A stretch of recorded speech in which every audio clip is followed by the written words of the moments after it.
दोस्तों नमस्कार।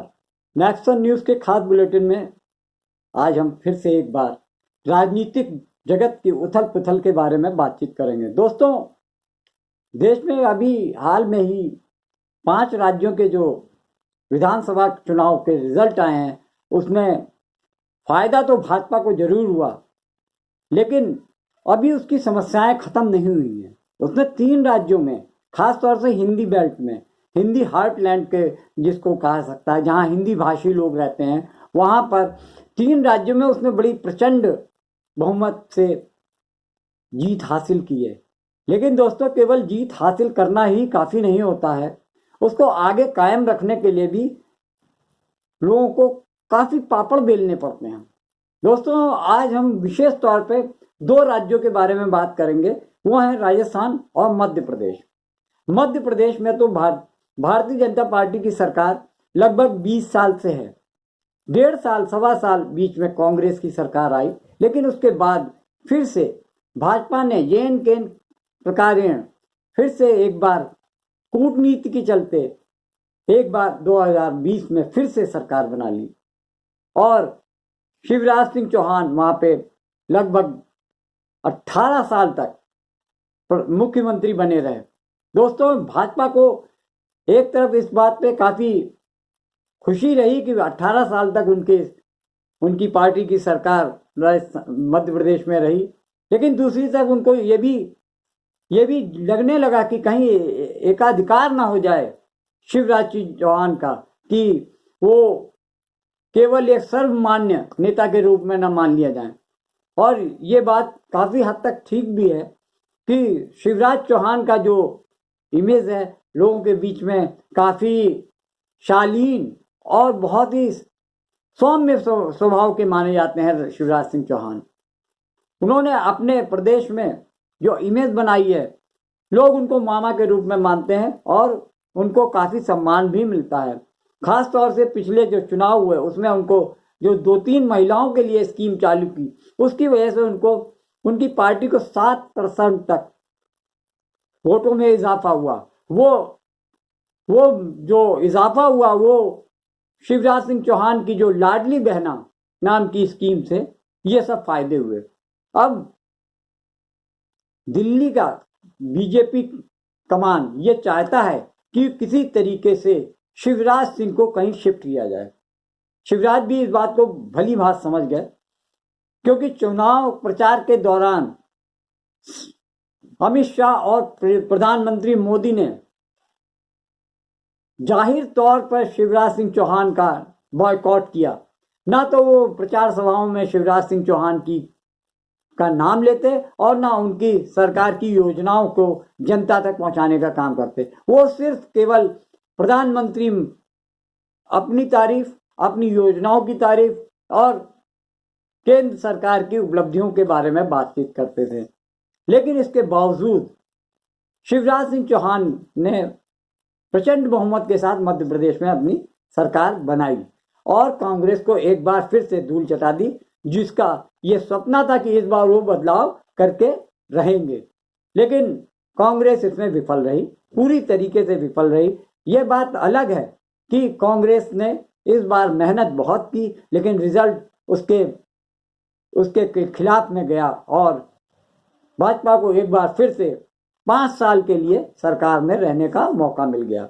अब हम बात करते हैं राजस्थान के बारे में। राजस्थान के बारे में क्या कहने, भाजपा की हालत तो सांप छछूंदर की हो गई है कि ना निगल पा रहे हैं ना उगल पा रहे हैं। कारण यह है कि राजस्थान में भी जो पूर्व सीएम वसुंधरा राजे सिंधिया राजघराने से आती हैं, अपने आप को महारानी कहलाना पसंद करती हैं। वो 2 बार की सीएम रह चुकी हैं राजस्थान में। उनके और मोदी के बीच में 36 का आंकड़ा है। मोदी उस समय से वसुंधरा राजे से पैज मानते रहे जब वो सीएम गुजरात हुआ करते थे। तब भी जब वो प्रधानमंत्री बने उसके बाद भी वसुंधरा राजे सिंधिया ने प्रधानमंत्री नरेंद्र मोदी को वो तवज्जो, वो अदब अदबो अदाब नहीं दिखाया जिसकी वो उम्मीद करते थे। उनको ये सब बातें बड़ी अंदर तक खटकती थी कि पूरे देश का नेता, क्या छोटा क्या बड़ा, क्या विपक्ष क्या पक्ष, सब के सब उनके आगे नतमस्तक होते थे और एक प्रदेश की पूर्व सीएम उनके आगे दरबार में मत्था नहीं टेकते। ये बात उनको बहुत ज्यादा खलती और इस चुनाव में उन्होंने इस चीज को बिल्कुल जाहिर कर दिया कि वो वसुंधरा राजे सिंधिया को इस बार चुनाव में खत्म करके रहेंगे, यानी उनके प्रभाव को बिल्कुल नामूल कर देंगे। बिल्कुल इस चीज को लेकर वसुंधरा राजे सिंधिया भी समझ गई कि केंद्रीय नेतृत्व मोदी, शाह और नड्डा उनको आने वाले समय में सीएम फेस या सीएम बनाने को तैयार नहीं होंगे और इस चीज की उन्होंने पूरी तरीके से तैयारी भी कर ली। अभी 5-6 दिन हो चुके हैं रिजल्ट को आए, लेकिन अभी तक केंद्रीय नेतृत्व यह तय करने में विफल है कि कौन नेता राजस्थान का मुख्यमंत्री बनने जा रहा है। इतना तो तय है कि प्रधानमंत्री मोदी और शाह वसुंधरा राजे सिंधिया को तो मुख्यमंत्री पद का ऑफर देने से रहे, लेकिन इसके बाद भी वसुंधरा राजे सिंधिया ने इन सब चीजों को समझते हुए पहले से ही ये तैयारी कर रखी है कि उधर से ना हो और इधर से वो अपना नया प्लान बी एग्जीक्यूट कर ले। दोस्तों, जिस तरीके से चर्चा चल रही है उससे पता चल रहा है कि वसुंधरा राजे के समर्थन में लगभग 60 विधायक हैं जो कि वसुंधरा राजे पे पूरा विश्वास रखते हैं और पिछले 2 दिन से वो अपने घरों से गायब हैं। ये चर्चा में आया है कि उन्हें सब उन 50-60 विधायकों को वसुंधरा राजे सिंधिया के बेटे दुष्यंत सिंधिया के एक रिजॉर्ट में रखा गया है। दोस्तों, ये तो वही बात हो गई जो भाजपा हमेशा से दूसरों के साथ करती रही है। यही उसने मध्य प्रदेश में किया था, वही उसने महाराष्ट्र में शिंदे गुट के विधायकों के साथ किया। यानी शिवसेना के जो 40 विधायकों को लेकर वो पहले गुजरात गए, गुजरात से फिर वो गोवा गए, गोवा से फिर वो असम गए, यानी इतनी जगह पे गए और सबको लेकर पूरी खातिरदारी करते हुए भाजपा की सरकारों ने उन विधायकों की सेवा की। और ठीक इसी तरीके का दांव उनकी ही पार्टी की एक नेता जो कि राजस्थान की दो बार मुख्यमंत्री में रह चुकी हैं, उन्होंने भी वही चाल भाजपा के खिलाफ चली और अपने 60 समर्थकों के साथ वो राजस्थान में ही अपने किसी एक खास जगह पर चले गए जहां पर भाजपा के जो दिल्ली के विश्वसनीय लोग हैं उनको खबर तक नहीं हुई कि ऐसा कुछ होने वाला है।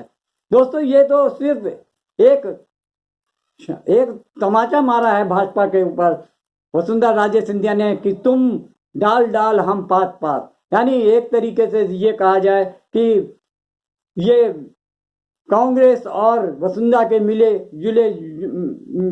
मिली जुली साजिश के तहत भाजपा फंस गई है। और ये कहना भी गलत नहीं होगा कि वहां पर वसुंधरा राजे सिंधिया सीएम पद से नीचे की बात नहीं मानेंगी और मोदी और शाह उन्हें सीएम बनाने से रहे। उनके ख्याल में तो उनके हिसाब से तो राजस्थान का सीएम बालकनाथ होने चाहिए या अश्विनी वैष्णव होने चाहिए या फिर केंद्रीय कानून मंत्री अर्जुन राम मेघवाल हो सकते हैं, राज्यवर्धन सिंह राठौर हो सकते हैं, सीपी जोशी हो सकते हैं, बहुत नाम है, गजेंद्र सिंह शेखावत हैं। ये उनकी लंबी लिस्ट है जिसमें कि वो सीएम पद देने को तैयार है, लेकिन वसुंधरा राजे को सीएम पद से नीचे किसी बात पर समझौता करता नहीं देखा जा सकता। वसुंधरा राजे भी एक बार ये बोल चुकी हैं कि उनकी राजनीतिक भविष्य अब सिर्फ कुछ दिनों का है और वो चुनाव के दौरान ही कह चुकी थी कि वो अब राजनीतिक रूप से सक्रियता नहीं रहेंगी और ये उनका आखिरी चुनाव होगा। दोस्तों, जिस तरीके से वसुंधरा राजे ने डायरेक्ट हिट मोदी शाह पर किया है उससे साफ लगता है कि अब की बार जो भाजपा के चाणक्य की जो नीतियां हैं, जो कूटनीति थी, वो उसमें फेल रहे और वसुंधरा राजे ने उन्हीं के हथियार से, उन्हीं के स्टाइल में जो वार किया है वो भाजपा को बहुत गहरा झटका लगा है। उसको वो सहला नहीं, न कह पा रहे हैं न सह पा रहे हैं। वही स्थिति है कि जबरा मारे और रोने भी ना दे। वही हालात अब भाजपा के हो रहे हैं कि 3 प्रदेशों में शानदार जीत हासिल की, लेकिन उस जीत को पचाने यानी वो भी किसी तरीके से ठीक तरीके से खुशी भी नहीं मना पाए, क्योंकि वसुंधरा राजे सिंधिया ने जो हमला किया है, जोरदार तमाचा उनके मुंह पे मारा है, उससे भाजपा अंदर ही अंदर तिलमिला उठी है। लेकिन दोस्तों, अब ये तो आने वाला समय बताएगा कि भाजपा किसे मुख्यमंत्री के रूप में उतारती है, और उसके जवाब में वसुंधरा राजे सिंधिया मोदी शाह को किस तरीके का जवाब या जवाबी टक्कर देने के मूड में दिख रही हैं। और इस बीच में उनकी कांग्रेस से भी नजदीकियां बढ़ चुकी हैं। ये कयास लगाया जा रहा है कि अगर भाजपा वसुंधरा को सीएम नहीं बनाती हैं तो वसुंधरा राजे भी अगला स्टेप उठा सकते हैं, यानी कि कांग्रेस के सहयोग से या कांग्रेस में शामिल होकर वो एक बार फिर प्रदेश की सीएम बन जाएं। दोस्तों, आज के वीडियो में इतना ही। आपको ये वीडियो कैसा लगा इसको आप मुझे ज़रूर बताएं। अगर आपने अभी तक चैनल को सब्सक्राइब नहीं किया है तो सब्सक्राइब करें और हमारा सहयोग करें। नमस्कार।